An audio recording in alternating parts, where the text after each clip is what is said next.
الحمدللہ رب العالمین والصلاة والسلام علی رسولہ الکریم فاعوذ باللہ من الشیطان الرجیم بسم اللہ الرحمن الرحیم۔ سامعات السلام علیکم ورحمۃ اللہ وبرکاتہ۔ پچھلے درس میں ہم نے دیکھا تھا کہ غزوہ بدر کے بعد چند واقعات پیش آئے تھے، جس میں سے کعب بن اشرف کا قتل کے بارے میں نے آپ کو بتایا تھا لاسٹ۔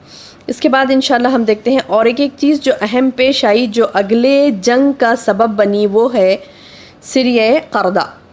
قردہ نامی ایک مقام پر ایک چھوٹا سا سریہ ہوا تھا۔ سریہ جیسے میں نے آپ کو بتایا پہلے کہ چھوٹی چھوٹی ٹکڑیاں بھیجتے تھے اللہ کے رسول صلی اللہ علیہ وسلم، چھوٹی چھوٹی فوجی گروہ کو بھیجتے تھے، تو وہ سریہ کہلاتا تھا۔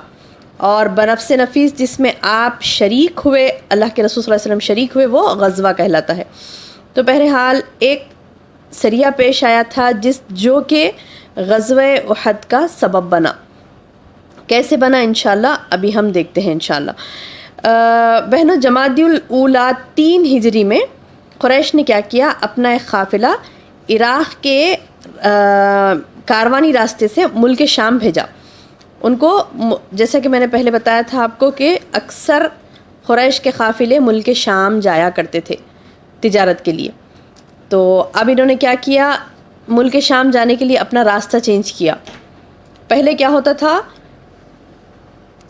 قریش کے قافلے جو ہوتے تھے تجارتی قافلے، وہ جب ملک شام جاتے تھے تو ان کو کہاں سے گزرنا ہوتا تھا، شام کے مدینے کی راہ سے وہ گزرتے تھے، مدینے کے قریب سے وہ گزرتے تھے۔ لیکن غزوہ بدر کے بعد جب ان کا تجارتی قافلہ شام جا رہا تھا تو انہوں نے کیا کیا، یہ راستہ تبدیل کر کے عراق کا ایک راستہ تھا، عراق کے کاروانی راستہ تھا، وہاں سے اپنا مال بھیجا، تجارت کا مال، یہ پورا قافلہ جا رہا تھا۔ یہ راستہ نجد سے ہو کر شام کو جاتا تھا اور مدینے کے قریب سے نہیں گزرتا تھا۔ اور اس قافلے کی قیادت کون کر رہے تھے، صفوان بن امیہ کر رہا تھا۔ تو رسول اللہ صلی اللہ علیہ وسلم کو اس کا علم ہو گیا، یعنی یہ قافلہ جا رہا ہے، اس چیز کا علم ہو گیا، تو آپ نے حضرت زید بن حارثہ رضی اللہ عنہ کی کمان میں 200 سواروں کا ایک دستہ بھیج دیا۔ وہ قافلے نجد میں قردہ نامی ایک چشمے پر پڑاؤ ڈال رہا تھا۔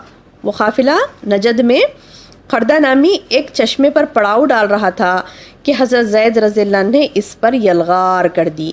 نتیجہ یہ ہوا کہ پورا قافلہ ان کے قبضے میں آ گیا، البتہ اس میں جتنے آدمی تھے سب نکل بھاگے، صرف قافلے کا رہنما فرات بن حیان گرفتار ہو سکا اور اس نے اسلام قبول کر لیا۔ مال غنیمت کی مقدار 1,00,000 درہم تھی اور یہ قریش کے لیے غزوہ بدر کے بعد کا سب سے تکلیف دہ مار تھی۔ اب چونکہ وہ لوگ قریش غزوہ بدر کے بعد انتقام کی تیاری کر ہی رہے تھے کہ یہ جو مقام خردہ پر یہ جو واقعہ پیش آیا، ان کا قافلہ پورے کا پورا لٹ گیا، تو ان پر ایک اور مار پڑ گئی، تو اس سے ان کا غصہ اور بھڑک اٹھا اور انہوں نے تیاری کی رفتار تیز کر دی۔ جو بدلے کی تیاری یہ لوگ کر رہے تھے انتقام کی، اس تیاری کی رفتار انہوں نے تیز کر دی اور رضاکارانہ بھرتی کا دروازہ کھول دیا۔ رضاکارانہ بھرتی سے کیا مراد ہے کہ مکے کے اطراف جتنے قبائل تھے اور جتنے چھوٹے چھوٹے گاؤں تھے، قریے تھے، تو وہ تمام جگہوں سے انہوں نے یہ اعلان کیا کہ ہم جنگ میں جا رہے ہیں، جو بھی ہمارا ساتھ دے گا ہم اس کو بھرپور انعامات دیں گے۔ اور اس طرح سے انہوں نے اپنی فوج میں ایک بڑی فوج تیار کر دی، یہاں تک کہ تاریخ میں آتا ہے کہ 3,000 فوجیوں کا ایک لشکر انہوں نے جمع کر لیا۔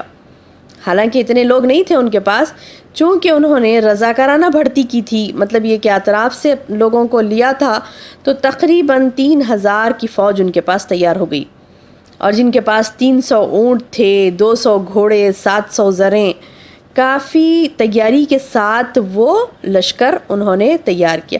اس لشکر کے ساتھ کئی عورتیں بھی تھیں اور جوش دلانے کے لیے کچھ شاعر بھی خاص کیے گئے، جن کا کام ہی یہ تھا، ان عورتوں کا اور ان شعراء کا کام ہی یہ تھا کہ جنگ کے لیے بھڑکانا اور جوش و بہادری کی روح پھونکنا۔ اور اس کا سپہ سالار کون تھا، ابو سفیان اور علم بردار بنی عبدالدار کے بہادر۔ یہ لشکر غیظ و غضب سے بھرپور مدینے کے اطراف میں پہنچا اور جبل عینین اور احد کے قریب وادی قنات کے دامن میں ایک کھلے میدان کے اندر انہوں نے ڈیرا ڈال دیا۔ یہ جمعہ کا دن تھا اور شوال 3 ہجری کی 6 تاریخ تھی۔ ادھر رسول اللہ صلی اللہ علیہ وسلم کو لشکر کی آمد سے تقریباً 1 ہفتہ پہلے خبر ہو چکی تھی، اور آپ صلی اللہ علیہ وسلم نے ہنگامی حالات سے نمٹنے اور مدینے کی حفاظت کرنے کے لیے فوجی طلایہ گردی کا انتظام فرما لیا تھا۔ پھر جب لشکر پہنچ گیا تو آپ صلی اللہ علیہ وسلم نے مسلمانوں سے دفاع کے متعلق مشورہ کیا کہ ہم کیسے ڈیفنس کریں گے۔ دفاع کہتے ہیں ڈیفنس کو، تو ہم کیسے ڈیفنس کریں گے، مشورہ کیا مسلمانوں سے۔ اور اس مشورے میں محمد صلی اللہ علیہ وسلم کی رائے یہ تھی کہ مسلمان مدینے کے اندر قلعہ بند ہو جائیں، مرد گلی کوچوں کے ناکوں پر لڑائی کریں گی اور عورتیں گھروں کی چھتوں سے۔ تو رئیس المنافقین جو عبداللہ بن ابی تھا نا، تو اس نے اس رائے سے موافقت کی، کہا کہ ہاں یہ صحیح ہے، ہم بیٹھے رہیں گے۔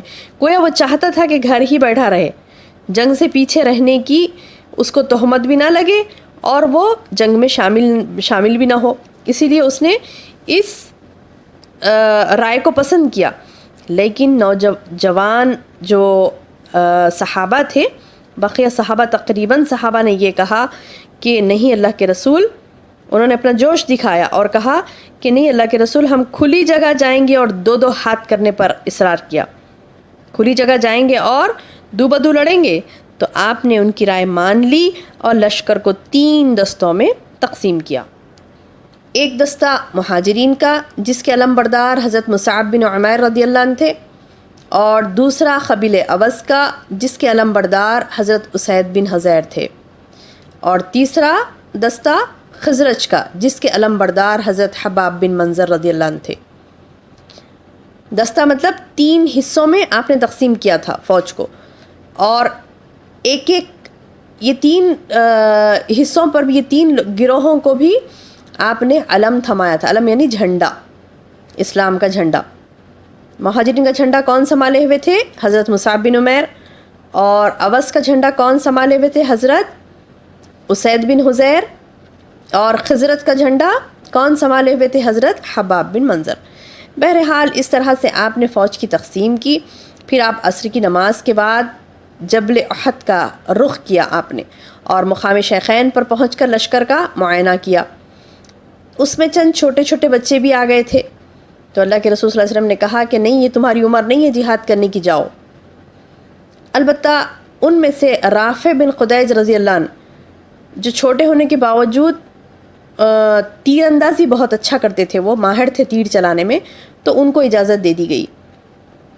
جیسے ہی رافع کو اجازت ملی تو سمرہ بن جندب رضی اللہ عنہ آگے بڑھے اور کہا، اللہ کے رسول، میں تو رافع سے زیادہ طاقتور ہوں، میں اسے پچھاڑ سکتا ہوں۔ تو لہٰذا آپ صلی اللہ علیہ وسلم نے دونوں میں کشتی کرائی، اور واقعی سمرہ نے رافع کو پچھاڑ دیا، لہٰذا سمرہ رضی اللہ عنہ کو بھی اجازت مل گئی۔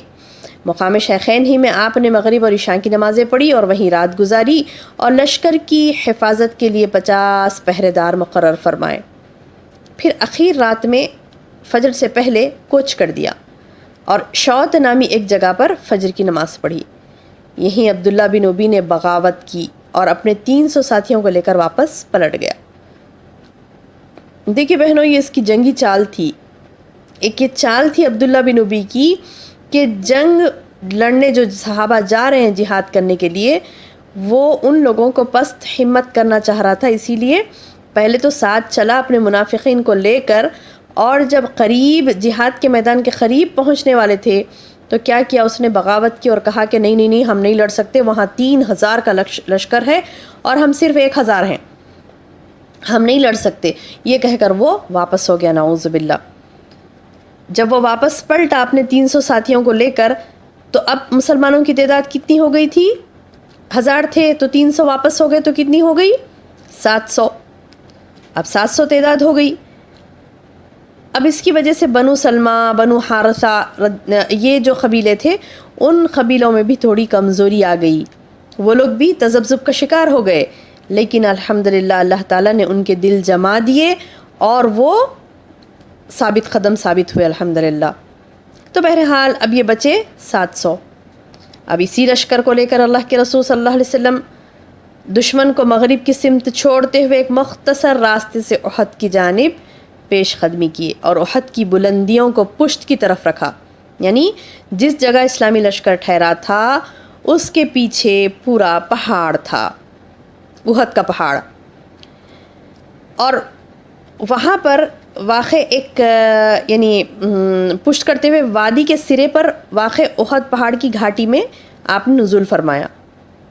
وہاں پر اس گھاٹی میں صحابہ کرام نے پناہ لی، یعنی نزول کیا، پناہ نہیں بلکہ وہاں پر پڑاؤ ڈالا. اس طرح دشمن مسلمانوں اور مدینے کے درمیان حائل تھے. پھر یہیں آپ نے لشکر کو مرتب فرمایا. عبداللہ بن جبیر انصاری کی کمان میں جبل عینین پر، جو بعد میں جبل رمات کے نام سے مشہور ہوا. جبل رمات کیوں پڑا؟ کیونکہ وہاں پر تیر اندازوں کو ٹھہرایا تھا اللہ کے رسول صلی اللہ علیہ وسلم نے، تو اس کا نام جبل رمات کے نام سے معروف ہوا. پہلے وہ جبل کہتے ہیں پہاڑ کو. جبل عینین اس کا نام تھا جبل عینین. وہاں پر کیوں ٹھہرا کیا اللہ کے رسول صلی اللہ علیہ وسلم نے عبداللہ بن جبیر انصاری رضی اللہ عنہ کو؟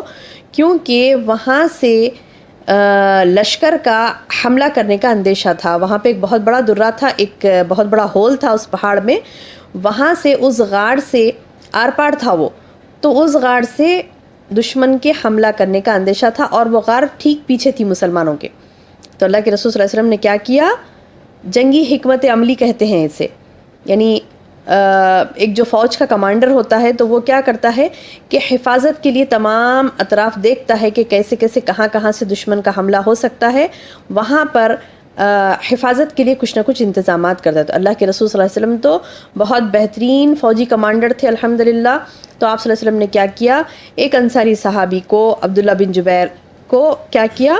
وہاں پر متعین کیا، کہا کہ یہاں ٹھہریں، آپ بالکل بھی یہاں سے نہ ہٹیں، اور ان کے ساتھ 50 تیر انداز مقرر فرمائیں، اور انہیں حکم دیا کہ سواروں کو تیر مار مار کر دور رکھیں. اگر کوئی یہاں سے داخل ہونا چاہتا ہے مسلمانوں پر حملہ کرنے کے لیے تو تیر مار مار کر ان کو دور رکھیں اور مسلمانوں کی پشت کی حفاظت کریں. اور انہیں اس بات کی تاکید بھی کی کہ جب تک آپ کا حکم نہ آئے اپنی جگہ سے نہ ہٹیں، خواہ مسلمان فتح کامیاب ہو جائیں یا شکست کھائیں، کچھ بھی ہو، لیکن جب تک میرا حکم نہیں آ جاتا جب تک تم وہاں سے ہٹنا نہیں. پھر ادھر مشرکین نے بھی اپنے لشکر کو مرتب کیا. اس طرح اللہ کے رسول صلی اللہ علیہ وسلم نے مرتب کیا اپنے لشکر کو، پھر ادھر مشرکین بھی مرتب کر رہے تھے اپنے لشکر کو، اور میدان جنگ کی طرف پیش قدمی وہ لوگ بھی کر رہے تھے. ان کی عورتیں صفوں میں گھوم گھوم کر دف پیٹ پیٹ کر لوگوں کو جوش دلا رہی تھی، لڑائی کے لیے بھڑکا رہی تھی، جوانوں کو غیرت دلا رہی تھی، اور اشعار بڑھتی جا رہی تھی. اور علم بردار جو تھے ان کے مشرکین کے جو جھنڈے تھامے ہوئے تھے ان کو بھی ان کا فرض یاد دلاتے ہوئے اشعار پڑھ رہی تھی. تو بہرحال اب یہ دونوں جنگ کے میدان میں ادھر مشرکین آئے بڑی تیاری کے ساتھ، اور ادھر مسلمان بھی الحمدللہ اللہ کے رسول صلی اللہ علیہ وسلم کی ساتھ آپ صلی اللہ علیہ وسلم کے ساتھ تشریف لائے، اور آپ صلی اللہ علیہ وسلم نے تمام لشکر کو مرتب کیا کہ کس کو کہاں ٹھہرنا ہے، کیسے کرنا ہے. تو انشاءاللہ اگلے درس میں دیکھتے ہیں کہ جنگ کیسے ہوتی ہے غزوہ احد. السلام علیکم ورحمۃ اللہ وبرکاتہ.